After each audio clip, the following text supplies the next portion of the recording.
बोलो शंकर भगवान की जय। हर हर महादेव। बहे पुरवा बयार, बहे पुरवा बयार, फागुन महीना आ गईले। बहे पुरवा बयार, बहे पुरवा बयार, फागुन महीना आ गईले। फागुन महीना आ गईले, फागुन महीना आ गईले। बहे पुरवा बहे पुरवा बयार, फागुन महीना आ गईले। बहे पुरवा बयार, बहे पुरवा बयार, फागुन महीना आ गईले। शिवजी के हाथों में ललकी अबिरिया, शिवजी के हाथों में लाले अबिरिया, लाले अबिरिया हो लाले अबिरिया, लाले अबिरिया हो लाले अबिरिया। गौरा जी के तन पे है कोरी चुनरी, गौरा जी के तन पे है कोरी चुनरिया। चुनर भले लाले लाल, चुनर भले लाले लाल, फागुन महीना आ गईल। चुनर भले लाले लाल, चुनर भले लाले लाल, फागुन महीना आ गईल। बहे पुरवी बयार, बहे पुरवी बयार, फागुन महीना आ गईले। बहे पुरवी बयार, बहे पुरवी बयार, फागुन महीना आ गईले। विष्णु के हाथों में लाले अबिरिया, विष्णु के हाथों में लाले अबिरिया, विष्णु के हाथों में लाले अबिरिया।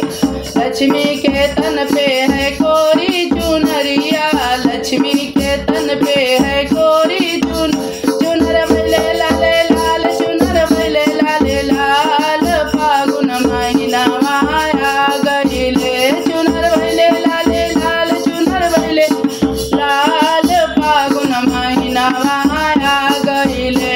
बहे पुरवी बयार, बहे पुरवी बयार, फागुन महीना आ गईले। बहे पुरवी बयार, बहे पुरवी बयार, फागुन महीना आ गईले।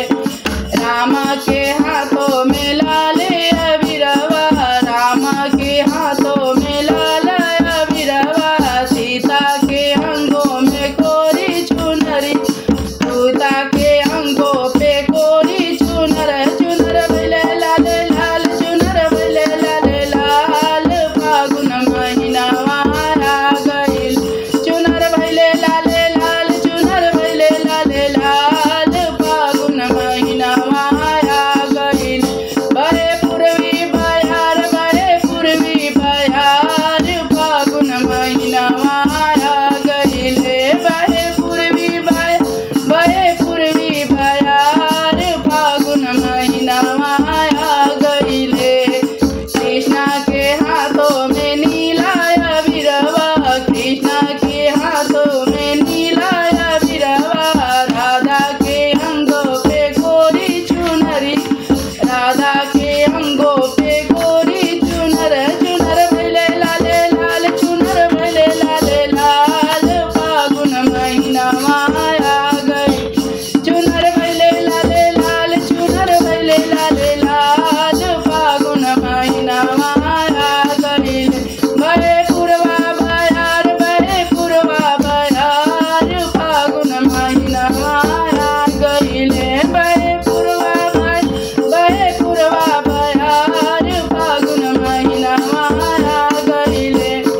फागुन महीना आ गईले, फागुन महीना आ गईले। बहे पुरवा बयार, बहे पुरवा बयार, फागुन महीना आ गईले। बोलो शंकर भगवान की जय। हर हर महादेव।